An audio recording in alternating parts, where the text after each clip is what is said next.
الرحمن الرحیم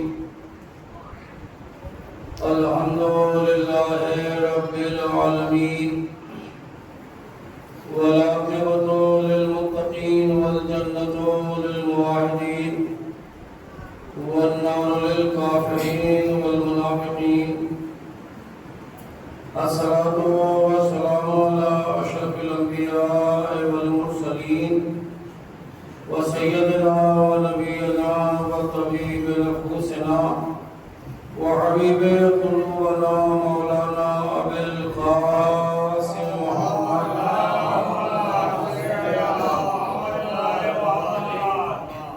وعليه الطيبين الطاهرين المعصومين المظلومين سلامة الله على أعدائهم أجمعين من يومنا هذا إلى يوم الدين. أما بعد فقد قال الله تعالى في كتابه المجيد وهو أصدق الصادقين وقوله الحق. بسم الله الرحمن الرحيم. قل لا أسألكم عليه أجرا إلا المودة في القربى.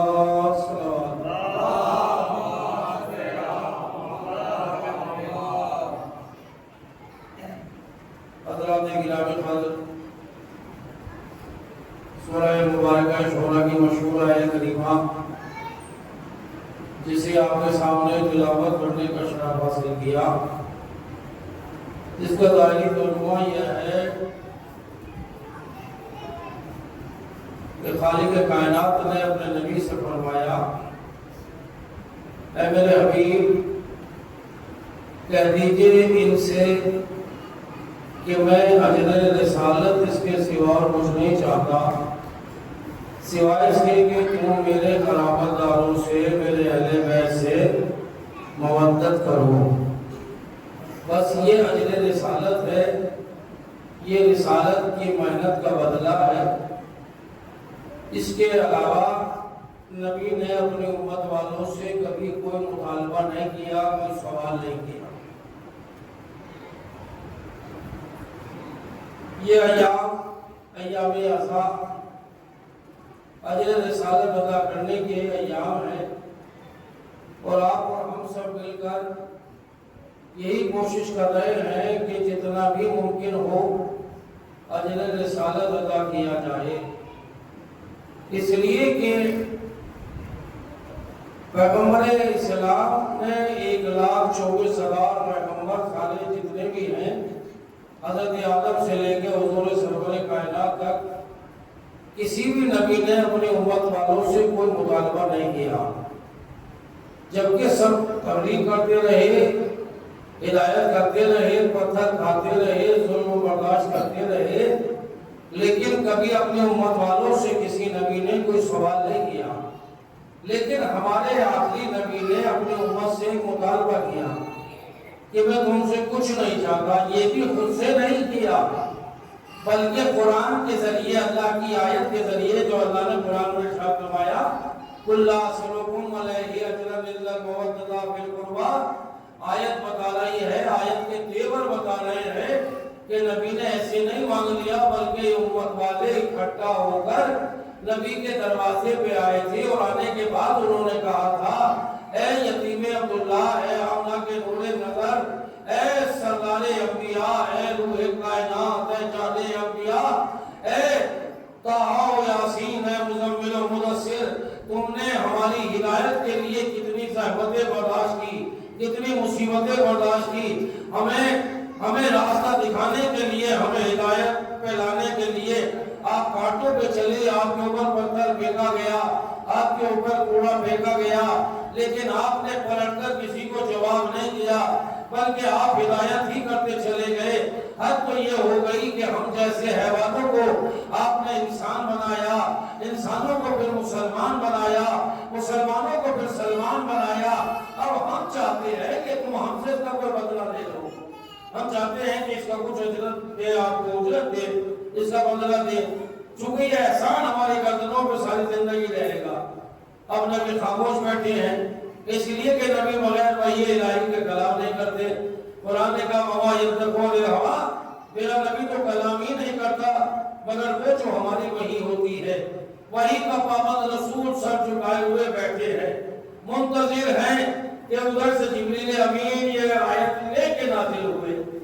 ابھی ان سے کہہ دیجئے کہ میں تم سے کچھ نہیں چاہتا، اگر دینا چاہتے ہو تو بس میرے قرابتداروں سے، میرے اہل بیت سے تم محبت اور مودت کرو۔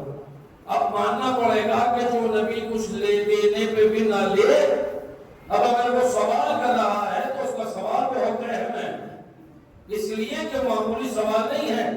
اب آپ کو ابتداء میں آنا پڑے گا کہ جب نبی نے 40 سال کی عمر میں اعلان رسالت کیا اور اپنے پرچے میں توحید کو بلند کر کے کہا قل لا الہ الا اللہ، تو کفار مکہ، مشرکین مکہ سارے اکٹھے ہو کر آئے اور آنے کے بعد ابو طالب سے کہا اے ابو طالب اپنے بھتیجے کو روکیے، یہ ہمارے خدا کو برا کہہ رہا ہے، اگر اس سے مال دنیا کی تمنا ہے تو ہم اس کے قدموں میں ڈھیر کر دیں گے، اگر یہ حاکم بننا چاہتا ہے تو ہم اسے اپنا حاکم تسلیم کر لیں گے، اور اگر کہیں شادی کرنا چاہتا ہے کسی قبیلے میں تو وہ بھی کرا دیں گے، لیکن اس سے کہو کہ ہمارے خدا کو برا نہ کہے۔ شام کو جب پیغمبر گھر میں تشریف لائے تو جناب ابو طالب کو سلام کیا، چچا نے جواب سلام کے بعد کہا بیٹا یہ کفار مکہ، مشرکین مکہ آئے تھے اور وہ اسی طرح سے کہہ رہے تھے، تو نبی نے مسکرا کے کیا کہا، چچا جان ان کافروں سے، مشرکین سے کہہ دو کہ اگر میرے ایک ہاتھ پر آفتابی رکھیں اور دوسرے میں ماہتاب تو میں اپنی آواز کو نہیں روکوں گا جب تک کہ یہ آواز پوری کائنات پہ نہ چھا جائے۔ جیسے ہی نبی کی زبان سے یہ نکلا کہ میرے چچا ان سے کہہ دو کہ اگر ایک ہاتھ پر سورج اور ایک پر چاند میں رکھ دے تو میں اپنی آواز کو نہیں روکوں گا، آواز مشیت آئی حبیب یہ دنیا والے تجھے کیا دے سکتے ہیں، یہ تو خود تیرے در کے بھکاری ہیں، لیکن ہاں اگر تو نے کہہ دیا تو سن، اگر تو اشارہ کرے گا تو چاند کے ٹکڑے ہو کے تیری نبوت کا کلمہ پڑھے گا، اور اگر اشارہ انگلی سے تیرا وسیع کرے گا تو ڈوبتا ہوا سورج پلٹ آئے گا۔ صلوات پڑھتے محمد والے محمد۔ تو نبی نے یہ کہہ کے واپس کر دیا کہ تم مجھے دیکھ جا سکتے ہو، ایک ہاتھ میں سورج اور ایک میں چاند پہ رکھ دو گے تو میں اپنی آواز کو نہیں روکوں گا، لیکن اب یہ سارے پھر اکٹھا ہو کر آئے، جب یہ اسلام لے آئے، شعور بیدار ہو گیا، ہدایت یافتہ ہو گئے، تو اب یہ پھر آئے پیغمبر کے دروازے پہ، اب سبھی انہیں لے کے آیا، کہا تم نے بڑی پریشانیوں کا سامنا کیا، بڑے مسائل جھیلے ہیں اور ہم نے طرح طرح سے آپ کو ستایا ہے، لہذا ہم چاہتے ہیں کہ آپ اس کو کوئی بدلہ دے دیں۔ اب نبی خاموش بیٹھے ہیں، اب اللہ نے ادھر سے جبریل کو بھیجا کہ تم ان سے اگر کہنا چاہتے ہو تو میرے قرابتداروں سے محبت اور مودت کرو۔ جبکہ یہ سوچ کے آئے تھے کہ غریب عبداللہ، یتیم عبداللہ ہے، غریب ہے، نادار ہے، جب ہم جا کے کہیں گے تو وہ سونے چاندی یا ہیرے جواہرات کا مطالبہ کرے گا، مجھے اتنا سونا دے دو، اتنی چاندی دے دو، اتنے ہیرے جواہرات دے دو، شاید یہ اپنی جیبوں میں ڈال کے ڈلیاں لائے اور سونے چاندی کی کہ جیسے ہم کہیں گے وہ مانگے گا تو ہم اسے دے دیں گے، لیکن نبی نے نہ سونا، نہ چاندی، نہ ہیرے، نہ جواہرات، کچھ نہیں، ہمارے دنیا مانگا ہی نہیں۔ میں نے حبیب پسند سے اتنا کہہ دو کہ میں تم سے کچھ نہیں چاہتا سوائے اس کے کہ میرے قرابتداروں سے مودت کرو، پر وہ دیکھا ہیرے جواہرات مال و زر مانگ لیتا۔ آواز قدرت آئی کہ اگر میرا نبی ان سے کہتا کہ مجھے اتنا سونا دے دو، اتنی چاندی یا اتنے ہیرے جواہرات دے دو، تو جس کے پاس تھا وہ تو دے کے چھوڑ جاتا، لیکن جس کے پاس نہیں تھا وہ کہتا کہ صاحب میرے پاس بھائی کہاں جو میں اجر رسالت ادا کرتا۔ چونکہ ہم ان کی نیتوں سے بھی واقف ہے، ہم ہی نے بنایا ہے، میں جانتا ہوں کہ ان کی نیت کیا ہے، ان کی فطرت کیا ہے، یہ تو ہوتے ہوئے مال کے جب زکوٰۃ نہیں دے سکتے، خمس نہیں دے سکتے، تو پھر اجر رسالت کیا ادا کریں گے؟ لہذا حبیب ان سے ایسی چیز مانگو جس سے یہ انکار ہی نہیں کر سکتے۔ کیا مانگو؟ کہ ان سے مودت اور محبت مانگو۔ اب یہ ایسا سوال ہے کہ اب کوئی یہ نہیں کہہ سکتا کہ میرے پاس نہیں ہے، چونکہ جذبہ محبت جتنا امیر کے دل میں ہے اتنا ہی غریب کے دل میں بھی اللہ نے رکھا ہے۔ ایک امیر بھی اپنے بچے سے محبت کرتا ہے، ایک فقیر بھی اپنے بچے سے محبت کرتا ہے، ایک بادشاہ بھی محبت کرتا ہے، ایک وزیر بھی محبت کرتا ہے۔ جتنا جذبہ ادھر ہے اتنا ہی جذبہ ادھر ہے۔ جس سے کوئی انکار نہیں کر سکتا۔ محبت کا سوال ہوا، محبت کا نہیں ہوا کہ تم ان سے محبت کرو اہل بیت سے، چونکہ محبت ایک چھوٹی شے ہے، محبت بڑی شے ہے۔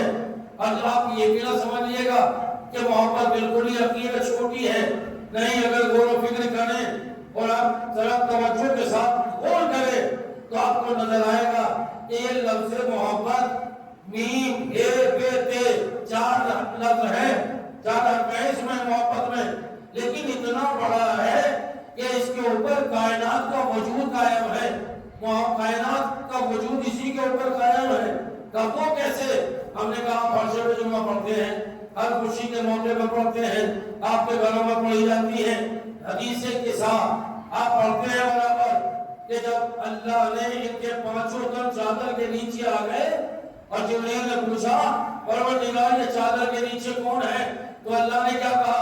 اعلموا یا ملائکتی وسکان السماواتی وعزتی وجلالی انما خلقت السماوات والارض مضيا ولا قمر منيرا ولا شمس مضيا ولا فلك يدور ولا بحر يجري۔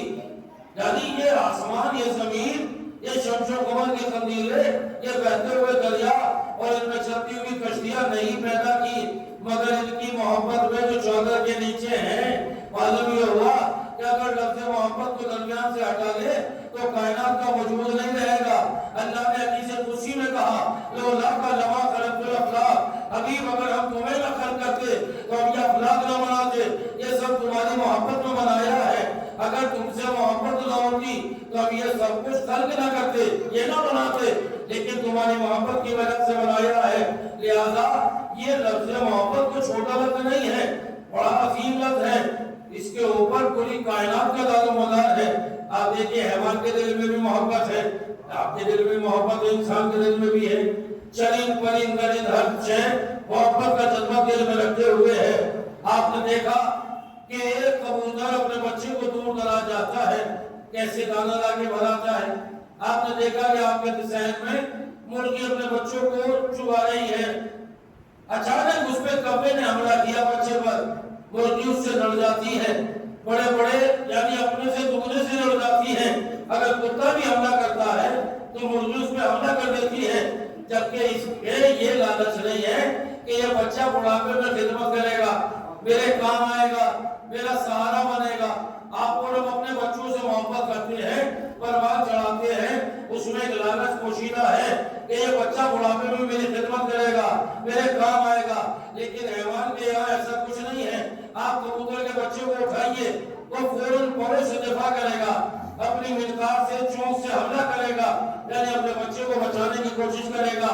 یہی جذبہ آپ کے دل میں بھی ہے، اپنے بچوں سے آپ بھی محبت کرتے ہیں، اور آپ دیکھیے گا کہ یہ جذبہ کتنا عظیم جذبہ ہے کہ ایک ماں ایک خاتون صحن خانہ میں بیٹھی ہے، کسی کام میں مشغول ہے، کام کر رہی ہے کہ اچانک دروازہ کھلا، چھوٹا بچہ 6 سال کا بچہ دوڑ کر وہ باہر سے اندر آیا، اچانک جیسے تحریر پہ پہنچا، چوکٹ پہ پہنچا، ٹھوکر لگی، بچہ منہ کے بل زمین پہ گرا، بچے کی ایک چیخ نکلی، ماں نے سب کچھ پھینک دیا، دوڑتے ہوئے آگے بڑھی، بچے کو اٹھا کے سینے سے لگایا، اور اب جو دیکھا تو بچے کی ناک سے خون بہ رہا تھا، پیشانی سے خون بہنے لگا، بچے کو سینے سے لگایا، گھر میں دیکھا کوئی نظر نہیں آیا، کوئی مرد نہیں ہے، جلدی سے اس بیوی نے سر پہ برقع رکھا، چادر ڈالی، لے کے بچے کو گھر سے باہر نکلی، جا کے ڈاکٹر کے لے گئی، ڈاکٹر نے دیکھا گھبراؤ نہیں، تھوڑی چوٹ ہے، ٹھیک ہو جائے گا، بس ڈاکٹر نے پٹی کی، لے جائیے، بچے کو لے کے آئی، لا کے لٹا دیا۔ اب ساری رات آپ نے دیکھا ہے کہ ماں سرانے بچے کے بیٹھی ہے، جبکہ باپ جب باہر سے آیا، کیا ہوا؟ کیسا بچہ گر گیا، چوٹ لگ گئی، ارے لگتی رہتی ہے، چھوڑو، تم کہاں پریشان ہو رہی ہو، ایسے لگ کے چھوٹ بچے پکے ہوتے ہیں۔ یعنی باپ نے یہ کہہ کے بات کو ہلکا کرنے کی کوشش کی، لیکن ممتا کا جو جذبہ تھا وہ کسی بھی صورت سے راضی نہیں ہو رہا تھا۔ ہم نے دیکھا کہ ماں سرانے بیٹھی رہی ساری رات، دعائیں کرتی رہی، پروردگار میرے بچے کو شفا دے، میرے بچے کو صحت دے، میرے بچے کو تو نے عمر عطا کر۔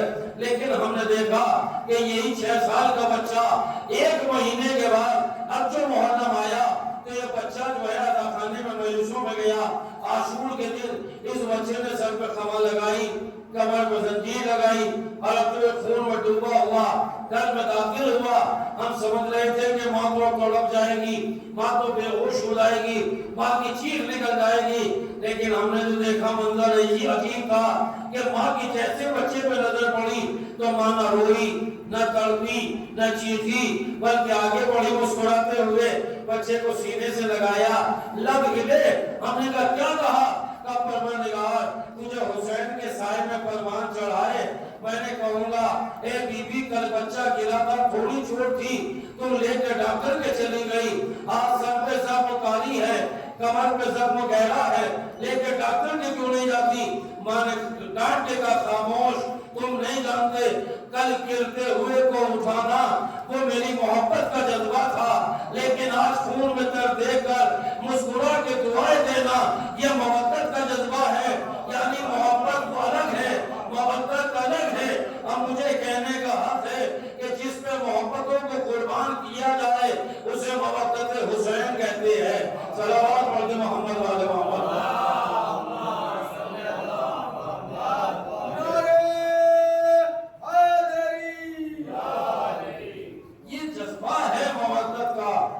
اور یہ جذبہ ہے محبت کا۔ تو آپ نے دیکھا کہ ہمارے نبی نے 63 برس کی زندگی پائی، 63 برس کی حیات طیبہ، 40 سال خاموشی کے ہیں اور 23 سال میرے نبی نے تبلیغ دین فرمائی اور اس کی اجرت مانگی ہے مودت اہل بیت۔ اب عالم اسلام ہمارے مسلمان بھائی ہم سے سوال کرتے ہیں سب یہ عزاداری کہاں ہے؟ یہ ماتم، یہ مجلس، یہ تبرک، یہ نوحہ و مرثیہ یہ کہاں ہے؟ قرآن میں تو ہر کچھ قدر موجود ہے، جیسے اللہ نے قربانی کا حکم دیا ایسے ہی عزاداری کا بھی کہیں کوئی آیت بھیج دیتا۔ ہم نے کہا بھیا نماز کے لیے آیت ہے؟ کہا جی ہے۔ ہم نے کہا کہاں ہے؟ کہا قرآن نے بار بار کہا اقیموا الصلاۃ، نماز قائم کرو۔ میں نے کہا بس کیسے قائم کریں؟ کہیں دکھا سکتے ہو کہ قرآن نے بتایا ہو کہ صبح کی 2 رکعت ہے، ظہر کی 4 رکعت ہے، عصر کی 4 رکعت ہے، مغرب کی 3 رکعت ہے، عشاء کی 4 رکعت ہے، کہیں دکھا سکتے ہو؟ کہا نہیں یہ تو نبی نے دکھایا ہے عمل کر کے کہ صبح کو 2 پڑھنی ہے، ظہر میں 4 پڑھنی ہے، عصر میں 4 پڑھنی ہے، مغرب میں 3 پڑھنا ہے۔ ہم نے کہا قرآن نے کیا کہا؟ روزہ رکھو، کب سے کب تک؟ قرآن نے یہ بھی کہا اذان صبح سے شروع ہوتا ہے، اذان صبح سے پہلے سے شروع ہوتا ہے اور غروب آفتاب تک، سورج کے غروب ہونے تک، یہ لیل تک، لیل کا ذکر ہے، وہاں تک روزہ مکمل کیجیے گا۔ قرآن نے یہ کہہ دیا، لیکن یہ کیسے پتہ چلے کہ بیمار کے لیے کیا حکم ہے، مسافر کے لیے کیا حکم ہے؟ جو مسلسل 1 سال بیمار رہا اس کے احکام کیا ہے، مسافر کے احکام کیا ہیں، یہ کون بتائے گا؟ یہ تو قرآن نے نہیں بتایا، کہ یہ عمل نبی بتائے گی۔ حج کے لیے حکم آیا کہ حج کریں تو حج کا حکم ہے، لیکن ارکان حج کیسے ادا کریں یہ قرآن نے نہیں بتایا، یہ ہمارے نبی نے بتایا۔ تو عزیزوں قرآن نے صرف اشارہ کیا ہے اقیموا الصلاۃ، نماز قائم کرو، بس اقیموا الصلاۃ کہہ کے قرآن خاموش ہو گیا، لیکن نبی نے ساری وہ شکل بیان کی کہ نماز بہت طرح کی ہے، جمعے کی نماز الگ ہے، نماز پنجگانہ الگ ہے، پھر مسافر کی نماز الگ ہے، جنازے کی نماز الگ ہے، چاند و سورج یعنی نماز آیات الگ ہے، چاند و سورج جب گرے ہوتا ہے ایک صلوات پڑھ محمد والے محمد، اس کے احکام الگ ہیں، ان کے احکام الگ ہیں۔ تو جیسے نماز کے لیے آیت آئی ہے اقیموا الصلاۃ، ویسے ہی عزاداری کے لیے بھی آ جاتی تو ہم بھی عزاداری کر لیتے۔ تو بھیا عزاداری کے لیے بھی آیت ہے، بس یہ ہے کہ تم نے اس میں غور نہیں کیا۔ کہ کون سی آیت؟ ہم نے کہا یہی آیت قُلْ لَا أَسْأَلُكُمْ عَلَيْهِ أَجْرًا إِلَّا الْمَوَدَّةَ فِي الْقُرْبَى، میرے اہل بیت سے، میرے قرابت داروں سے محبت اور مودت کرو۔ اور محبت کے مقام کو تم بھی جانتے ہو، ہم بھی جانتے ہیں کہ محبت میں کیا ہوتا ہے اور کیا نہیں ہوتا ہے۔ آپ نے دیکھا ہے کہ محبت میں کیا نہیں ہوتا اور محبت میں کیا نہیں ہوتا۔ آپ نے دیکھا ہے کہ شادی کی تیاریاں ہیں، آپ کے گھر میں ہم نے دیکھا ہے کہ ایک دوست تھے، ان کے گھر میں شادی کی تیاریاں تھی، بیٹے کی شادی تھی، انہوں نے ہمیں فون کیا، مولانا شادی میں ضرور آنا ہے، فلاں تاریخ میں شادی ہے۔ ہم نے کہا بالکل آئیں گے۔ صبح ہم گھر سے نکلے، بھائی شادی ہے کل، لہٰذا آج پہنچنا ضروری ہے۔ اب جو ہم پہنچے تو ہم ذہن میں ایک خیال لیے ہوئے جا رہے تھے، جب وہاں پہنچے تو دل میں خیال تھا، ذہن میں خیال گھوم رہا تھا کہ وہاں دروازے پہ چہل پہل ہوگی، مہمان بیٹھے ہوں گے، کرسیاں بچھی ہوں گی، اور جیسے ہم جائیں گے وہ دیکھ کے کہیں گے نیچے وہ بھی آ گئے، مولانا صاحب بھی آ گئے۔ لیکن اب جو ہم آ گئے تو وہاں بالکل سناٹا تھا، نہ شامیانے، نہ کرسی، نہ چہل پہل، نہ مہمان۔ ہم نے کہا جی معاملہ ہے، کیا ہوا بھائی؟ جا کے دروازہ کھٹکھٹایا، دروازہ کھلا، صاحب خانہ سر جھکائے ہوئے آئے۔ ہم نے کہا خیر تو ہے؟ کہا مول صاحب کہا خیر ہے، لڑکے کے ماموں کا صبح ہارٹ فیل ہو گیا، اچانک انتقال ہو گیا۔ ہم نے کہا تو پھر؟ تو ایسی حالت میں کیسے شادی ہو سکتی ہے؟ لہذا شادی ملتوی ہو گئی، شادی کو کینسل کر دیا گیا۔ ہم نے کہا تو بھائی کوئی بات نہیں ہے، لیکن جب آپ آئے ہیں تو چلو شام کو ایک ان کے سارے ثواب کے لیے مجلس کر دیں، آپ سورہ فاتحہ پڑھوا دیجیے گا۔ ہم نے کہا بالکل ٹھیک ہے۔ شام ہوئی، نماز کے بعد مجلس کا اہتمام ہوا، ان کی سورہ فاتحہ ہو گئی، ہم بھی چلے گئے۔ بڑا افسوس ہوا، بس شادی عین ٹائم پہ ٹل گئی، ملتوی ہو گئی۔ 2 مہینے کے بعد ان کا پھر فون آیا، کہا مولانا حالات تو نہیں ہے لیکن بس کیا کرے، رسم نبھانا ہے، بیٹے کی شادی ہے، فلاں تاریخ معین کر دی گئی ہے، لہٰذا آپ ضرور تشریف لائیں۔ ہم نے کہا ٹھیک ہے ہم آئیں گے۔ اب جو ہم پہنچے ایک دن پہلے، جیسے اس گلی میں داخل ہوئے تو ہم نے دیکھا کہ ایک جنازہ ادھر سے آ رہا تھا، کچھ ایک جنازے کو لیے ہوئے مسلمان آ رہے تھے۔ ہم نے دیکھا، ہم سمجھ گئے، میں نے کہا لو پھر شادی کینسل۔ میں جب گلی سے وہیں سے جنازہ اٹھ رہا ہے، برابر میں ہی 2-3 گھر کے فاصلے پر وہاں بہت ہو گئی، جنازہ اٹھ رہا ہے، تو اب شادی کینسل ہو جائے گی، کل پھر شادی نہیں ہوگی۔ لیکن اب جو ہم آ گئے تو دیکھا کہ مہمان بھی ہیں، کرسیاں بھی بچھی ہیں، شامیانے بھی لگے ہیں، چہل پہل بھی ہے، اور دیکھتے ذات انہوں کا صاحب نیچے مولانا آ گئے۔ اب ہمارا سر جھکا ہوا تھا، اب ہمارے چہرے پہ آسان ملال تھے۔ انہوں نے پوچھا مولانا خیریت تو ہے، کیا ہوا؟ میں نے کہا صاحب یہ شادی لگتا ہے کہ کینسل ہو جائے گی۔ کہا کیوں؟ میں نے کہا یہیں سے تو آپ کے برابر سے جنازہ اٹھا ہے۔ کہا نہیں ان سے ہمارا کوئی تعلق نہیں ہے، یعنی ان سے ہمارا نہ کوئی رشتہ داری ہے، نہ ہمارا خاندان ہے، نہ ہمارا عزیز ہے، نہ ہمارا دوست ہے۔ معلوم یہ ہوا کہ جب اپنوں کے یہاں ایسا ہوتا ہے تب خوشی بھی ملتوی کر دی جاتی ہے، یعنی یہ تقاضا ہے، محبت ہے، محبت میں ہوتا ہے۔ آپ نے دیکھا ہے کہ بستی میں روزانہ جنازے بھی اٹھتے ہیں، شادیاں بھی ہوتی ہیں، نہ ہر شادی میں آپ جا کے خوشی مناتے ہیں، نہ ہر جنازے میں جا کے آپ گریا کرتے ہیں۔ آپ نے دیکھا کہ جب جنازہ اٹھتا ہے تو جنازے کے پیچھے کچھ تیز آواز سے روتے ہیں، کچھ دھیمے سے روتے ہیں، کچھ رونے والوں کا چہرہ بنائے ہوئے ہوتے ہیں۔ ہم نے پوچھا یہ کیفیت کیوں ہے؟ کہ یہ جو زور سے رو رہا ہے یہ مرحوم کا بیٹا ہے، یہ بھتیجا ہے، اور یہ جو دھیمے دھیمے سے رو رہے ہیں، سسکیاں لے رہے ہیں، یہ مرحوم کے بھانجے ہیں، دور کے رشتہ دار ہیں، اور یہ جو پیچھے غمزدہ ہیں یہ خاندان والے دوست احباب ہیں۔ ہم نے کہا جتنا محبت کا رشتہ قریب ہوگا اتنا ہی غم کی کیفیت بڑھتی چلی جائے گی۔ اب لوگ ہم سے نہ پوچھے کہ آپ یہ ہر سال محرم کیوں مناتے ہیں، محرم کا منانا ہم بتا رہے ہیں، ہمارا رسول سے رشتہ کیا ہے، ہمارا رسول سے رشتہ کیا ہے، اور ہم ہی نہیں بتا رہے ہیں، آج تو دوسرے بھی کہہ رہے ہیں۔ ابھی بابا برام دیو نے وعدے کیا کہ یہ قوم جو ہے رسول کے ریل خاندان کے لوگ ہیں، تو اگر خاندان والوں کا غم نہیں منائیں گے تو پھر کون منائے گا؟ صلوات پڑھتے محمد علیہ محمد۔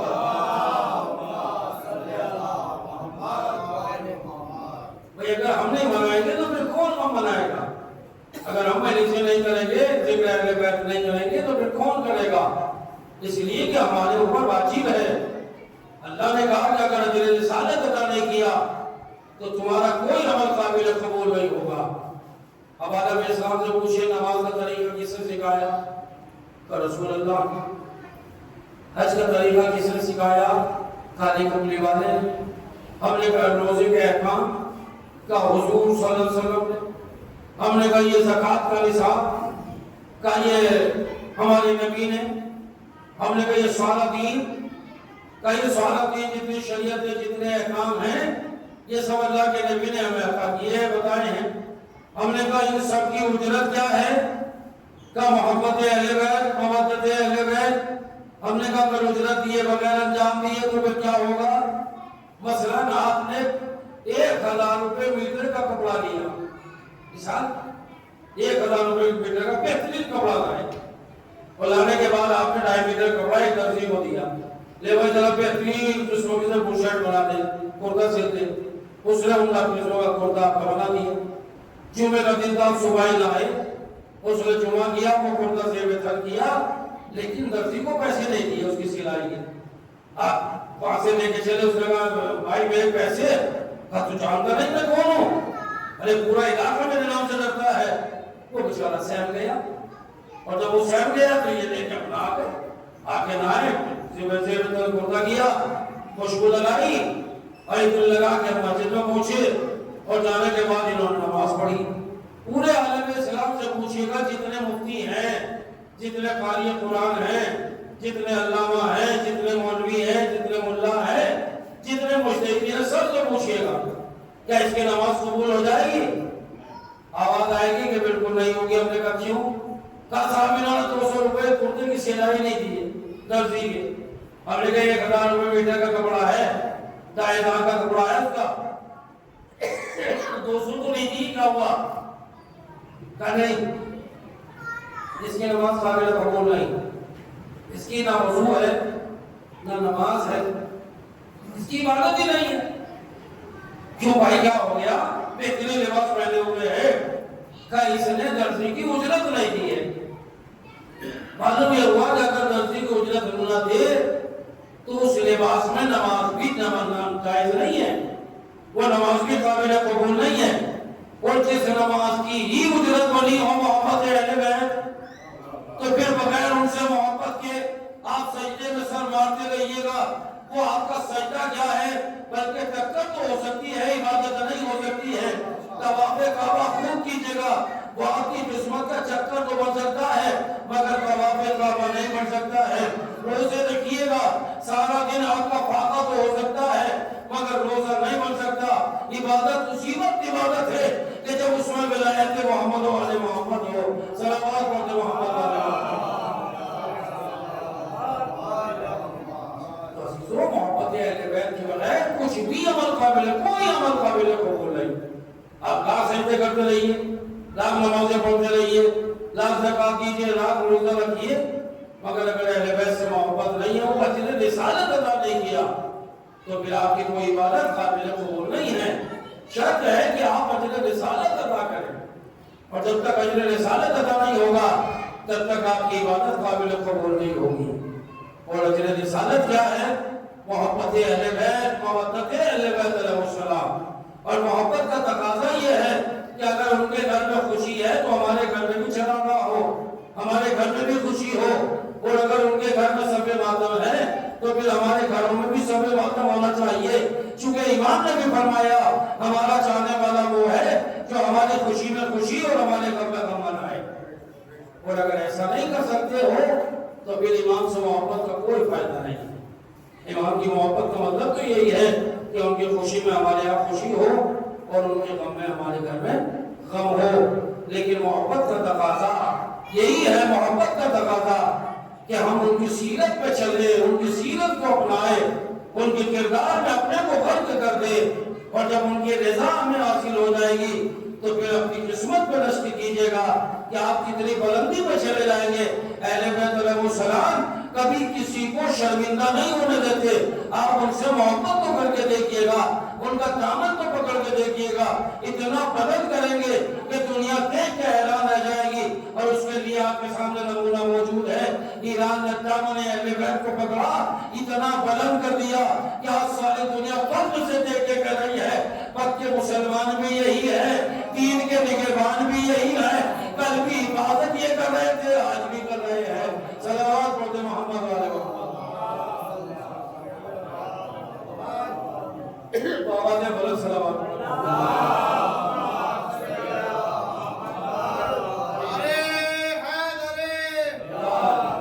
تو محبت کا جیسے ہونا چاہیے، جیسا اہل بیت علیہ السلام چاہتے ہیں. لیکن ہمارے اکثر ہمارے نوجوان کہتے ہیں بہت صاحب یہ کیسے ممکن ہے کہ ہم اہل بیت کے جیسے ہو جائیں؟ وہ نوری ہیں، ہم خاکی ہیں، وہ معصوم ہیں، وہ گنہگار ہیں، ہم بھلا ان کے جیسے کیسے ہیں؟ تو بالکل صحیح بات ہے، نہیں ہو سکتے. لیکن کوشش تو آپ کر سکتے ہیں. بھائی آپ اہل بیت کے جیسے نہیں بن سکتے تو کیا سلمان کی اتباع بھی نہیں کر سکتے؟ کیا بلال جیسی زندگی نہیں بنا سکتے؟ یا قمر جیسے اپنے کو نہیں بنا سکتے ہم؟ یہ تو غیر معصوم ہے، وہ تو معصوم ہے، نوری ہے. لیکن یہ نہ نوری ہے نہ معصوم ہے. جب یہ اتنی بلندی پہ جا سکتے ہیں تو کیا آپ نہیں جا سکتے؟ ہم آپ پہلوڑے دانا کو دیکھ لیجئے گا جسے لوگ دیوانہ کہتے تھے، لیکن اس نے رضا امام ایسے حاصل کی کہ ریت میں گھروندا بنایا اور اس کے بعد جنت میں محل بھیج دیا اور دنیا والوں کو بتا دیا کہ دیکھو ان سے محبت کرو، ان کی سیرت کو اپناؤ تو تمہیں اتنا بااختیار بنا دیں گے کہ اگر جنت میں قصر بھی بنا کے بیچو گے تو وہ بک جائے گا، وہ عطا ہو جائے گا. اور اس کی دلیل بھی دی ہے کہ دیکھو اہل بیت کی محبت یہ انسان کو بلند کرتی ہے، اہل بیت کی محبت یہ انسان کو بلندیوں پہ لے جاتی ہے. آپ دیکھیے گا ایک لمحہ کے لیے کہ خدا کی قسم کیا منزل تھی جانے والوں کی. آپ کوشش تو ہم کر سکتے ہیں نا. میں ایک مثال دیتا ہوں تاکہ چھوٹے بھائیوں کے ذہنوں تک بڑی آسانی سے بات پہنچ جائے. آپ گھر میں داخل ہوئے، اپنے گھر میں داخل ہوئے، ایک بچہ 6-7 مہینے کا گہوارے میں لیٹا ہوا تھا. 1 سال کا بچہ ہو گہوارے میں لیٹا ہوا تھا، انگوٹھا پی رہا تھا، گہوارہ ہل رہا تھا. آپ جیسے گہوارے کے قریب سے نکلے بچے نے منہ سے انگوٹھا نکالا اور رونا شروع کر دیا.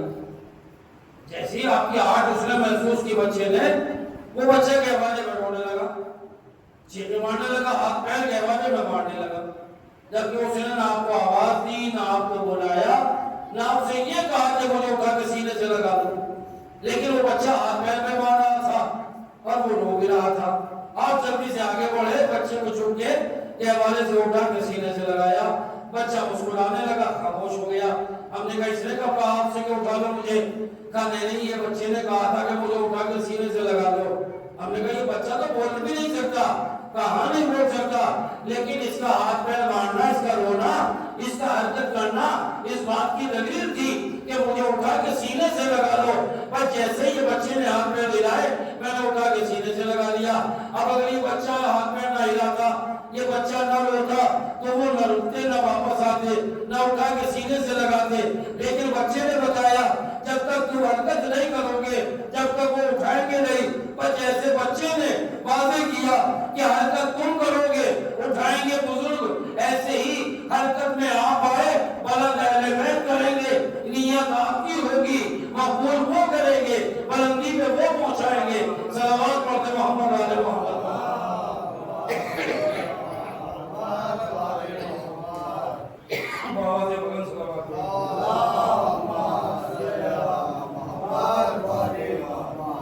تو دیکھیے بلندی تک پہنچانا یہ اہل بیت کا کام ہے.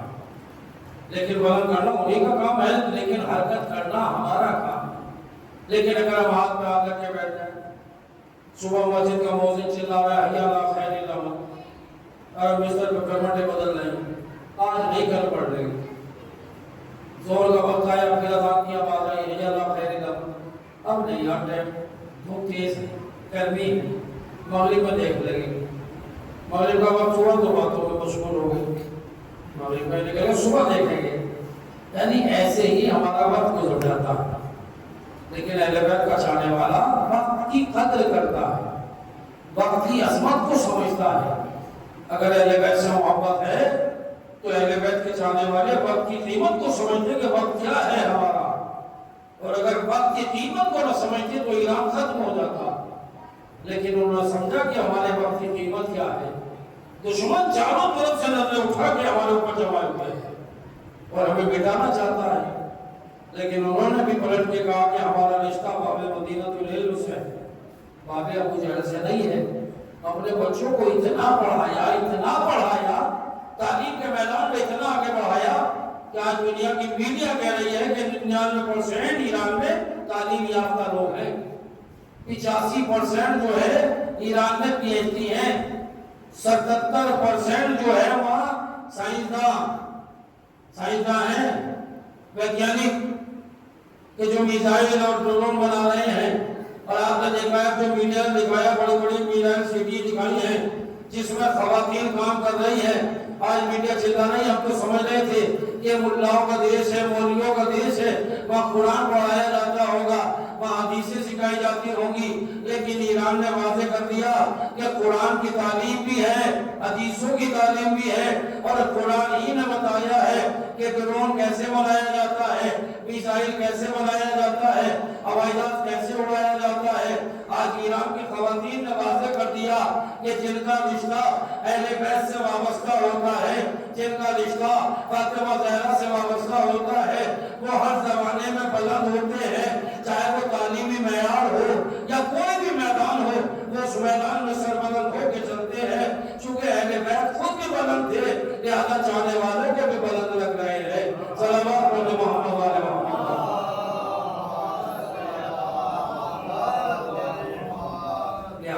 ہمیں اپنے رسالت ادا کرنے کے لیے ہمارے یہ فرش اللہ پہ جو بیٹھے ہیں اس لیے بیٹھے ہیں، رات کا وقت ہے، آرام کا وقت ہے، صبح سے شام تک کام کر کے انسان آیا ہے، کھانا کھا کے دل چاہتا ہے کہ بس آرام کرے، آنکھ بند کر کے لیٹ جائے، لیکن وہ اس گرمی میں اپنے آرام کو چھوڑ کے فرش اللہ پہ آیا۔ اس بات کی دلیل ہے کہ محبت اہل بیت ابھی سینے میں باقی ہے، دل میں الفت حسین ہے۔ اور ہم جب دیکھتے ہیں کربلا کو تو کربلا کی ماؤں نے ہمیں بتایا، اپنے چھوٹے چھوٹے بچوں کو تیار کر کے کربلا کے میدان میں بھیجا، تیروں کی بارش میں، تلواروں کی چمک میں، نیزوں کی کٹک میں اپنے چھوٹے چھوٹے بچوں کو تیار کر کے بھیج رہی تھی مائیں، اور کہہ رہی تھی بچوں جاؤ اور جا کے اپنے امام پر قربان ہو جاؤ۔ یہ ماؤں کا جذبہ تھا۔ عزیزوں 11 محرم کو اسیروں کا قافلہ جب کربلا سے جا رہا تھا تو ہم نے دیکھا کہ اس قافلے کو جب شہداء کے لاشوں کے قریب سے گزارا گیا تو زینب حسین کی لاشوں پہ گری، لیلا علی اکبر کی لاش پہ گری، قاسم کی لاشوں پہ ام فروا گری۔ عزیزوں تاریخ کہتی ہے کہ بی بی اپنے وارثوں کی لاش پہ گرتی چلی گئی اور تڑپ تڑپ کے کہہ رہی تھی، اے میرے لال میرا یہ پامال لاشا، اے میرے بھیا حسین میں کہاں سے پوسا لوں، اس لیے کہ ظالموں نے کوئی جگہ ایسی نہیں چھوڑی جہاں تیرے زخم نہ ہو۔ تاریخ کہتی ہے کہ حسین کے لاشی کی حالت یہ تھی کہ دانی پسلیاں بائیں سائڈ میں نکل گئی تھی، بائیں پسلی دانی سمت کو نکل گئی تھی۔ فاطمہ زہرا کا لال جسے چکی پیس کے زہرا نے پالا تھا۔ عزیزوں قافلہ چلا، لیکن جب قافلہ کوفے کی طرف پڑ رہا تھا تاریخ کہتی ہے کہ وہ نیزہ کے جس میں حسین کا سر بلند تھا اچانک خولی کے ہاتھ سے چھوٹا زمین میں گڑ گیا۔ خولی نے بڑی کوشش کی مگر نیزہ نہ حرکت میں آیا، قافلہ رک گیا۔ شمر آیا، کیا ہوا، کیوں نہیں قافلہ بڑھ رہا ہے؟ کہ یہ حسین کا سر آگے نہیں بڑھ رہا ہے۔ ایک مرتبہ شمر ملعون نے تازیانہ لیا، ہوا میں لہراتا ہوا چلا، بیمار امام کے پاس آیا، ارے میرے مولا کے تازیانے مارنا شروع کیے۔ جب 7واں تازیانہ لگا بیمار نے توڑ کے کہا، اے ظالم میرا قصور کیا ہے؟ کہا بتا تیرے بابا کا سر آگے کیوں نہیں بڑھ رہا ہے؟ میرے مولا آگے بڑھے، باپ کے سر کے قریب آگے کہا، بابا اب بیمار بیٹے میں تازیانے کھانے کی طاقت نہیں ہے، بابا آگے کیوں نہیں بڑھتے؟ آواز آئی، میرے اللہ میرے سینے پہ سونے والی میرے نازوں کی پری سکینہ راہ میں گر گئی ہے، جب تک سکینہ نہیں آئے گی یہ قافلہ آگے نہیں بڑھے گا۔ جناب سید سجاد آگے بڑھے، اپنی اماں کو ناقے سے اتارا، زینب تلاش کرتی ہوئی چلی، راہ میں دیکھا ایک نقاب پوش بی بی بیٹھی ہے جس کی گود میں سکینہ کا سر تھا۔ ایک مرتبہ بی بی پر کہہ رہی تھی، اے بیٹی نہ رو، گھبرا نہ،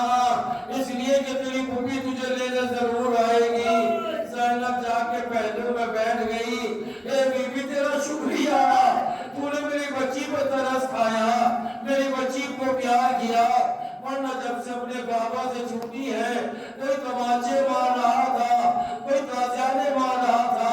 ایک مرتبہ جناب زینب نے کہا بی بی میرے پاس کچھ نہیں ہے جو میں تجھے دوں، اے بی بی تیرا شکریہ، اپنا نام بتا، میں تیرے لیے نماز شب میں دعا کروں گی، اپنی ماں فاطمہ سے محشر میں تیری سفارش کروں گی۔ وہ جیسے یہ کہا عزادارو قیامت کے جملے تھے، ایک مرتبہ فاطمہ سے تابع ضبط نہ رہی، چہرے سے نقاب کو اٹھا، اے بیٹی زینب، ارے تو نے بھی نہ پہچانا تیری دکھیا ماں فاطمہ۔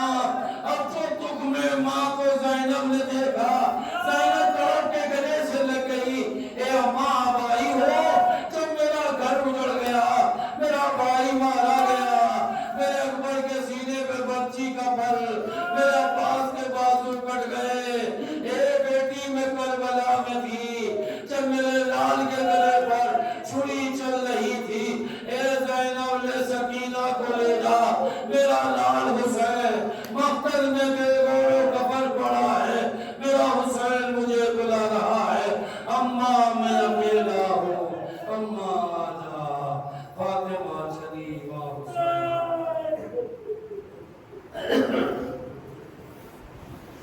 الہی محبت اہلا و ابیہا و والہا و بنیہا، پروردگار سے جو واسطہ محمد و آل محمد کا ہماری مختصر سی عبادت کو قبول فرما، پروردگار سے جو واسطہ محمد و آل محمد کا ہمارے گناہوں کبیرہ صغیرہ کو معاف فرما، واسطہ بیمار کربلا کا جو مومن و مومنات بیمار کو شفا کلی عطا فرما، جو مخلوص ان کے قرض کو عطا فرما، پرچم اسلام کو سر بلند فرما، مزارات مقدسہ کی حفاظت فرما، پروردگار ہمارے علماء کی حفاظت فرما، پروردگار انقلاب اسلامی اعلان کو کامیابی کامرانی عطا فرما، پروردگار سے واسطہ محمد و آل محمد کا ہمارے امام کے ظہور و تعجیل فرما، ہم سب کو ان کے ناصروں میں شمار فرما، ربنا تقبل منا انک انت السمیع العلیم۔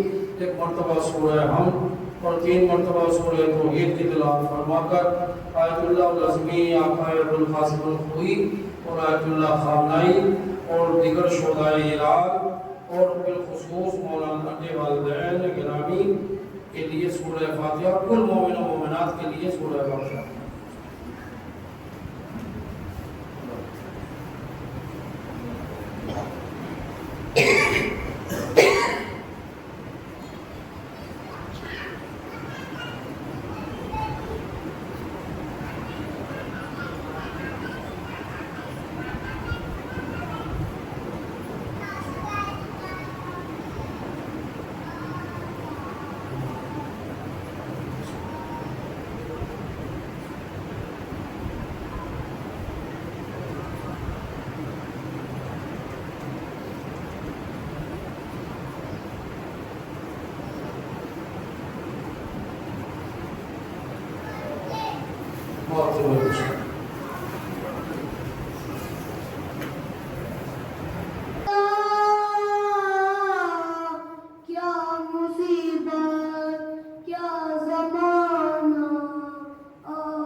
یہ کہہ کے زینب مضطر سے رو پڑی دکھیا،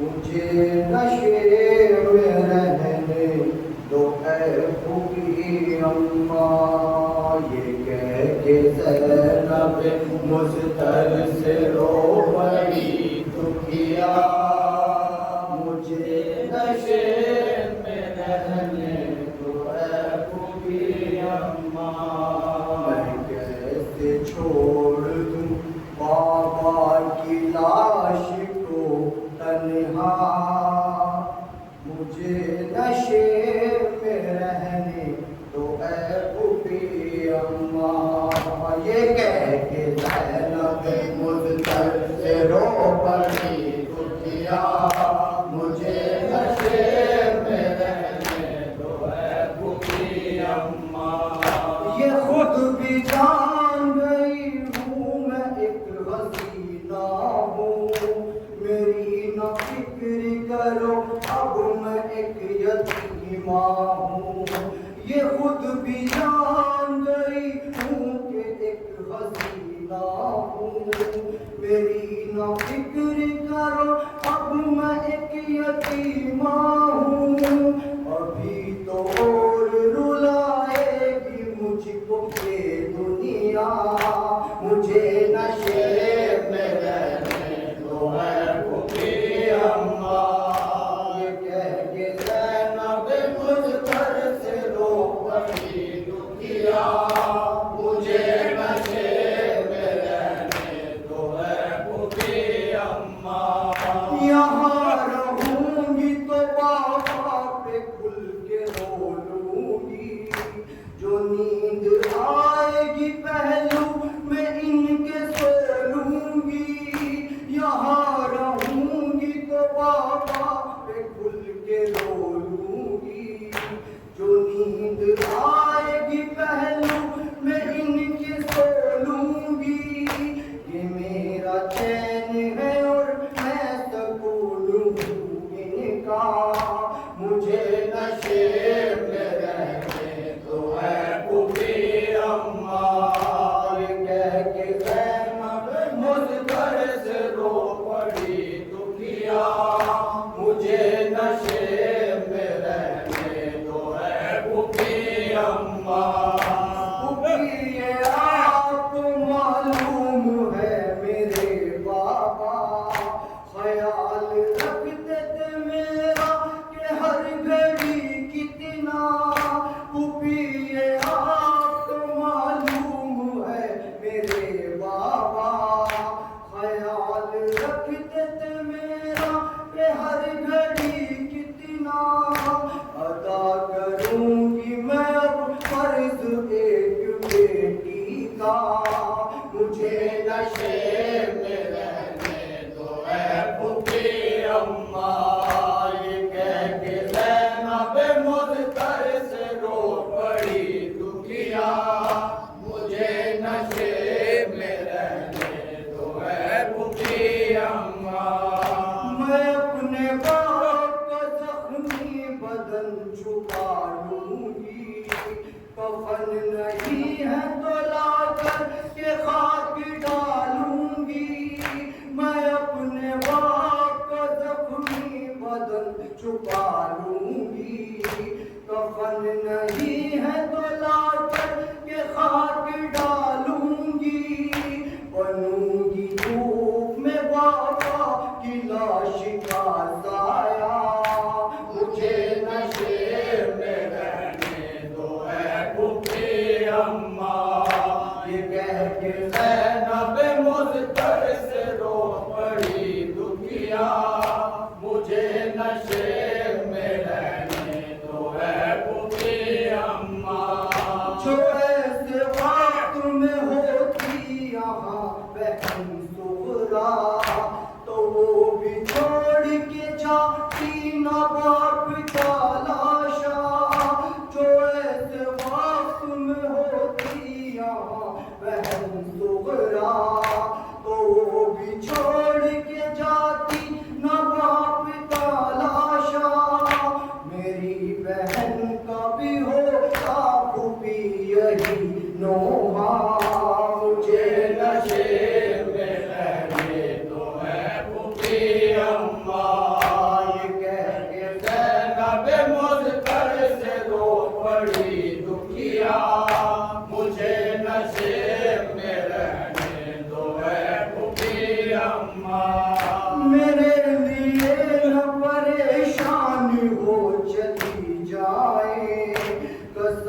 آپ کو میرے لیے نہ گھبرائے، میرے لیے نہ پریشانی ہو چلی جائیں، قسم ہے آپ کو میرے لیے نہ گھبرائے، یہاں سے جا کے بھی میں رہ نہ پاؤں گی زندہ، مجھے نشے میں رہنے دو اے پھوپھی اماں، یہ کہہ کے زینب مضطر سے رو پڑی دکھیا، مجھے نشے میں رہنے دو اے پھوپھی اماں، یہی چچا ہے میرے اور یہیں پہ سب بھائی، یہیں پہ ہے میرے بابا تو کیسی تنہائی، یہیں چچا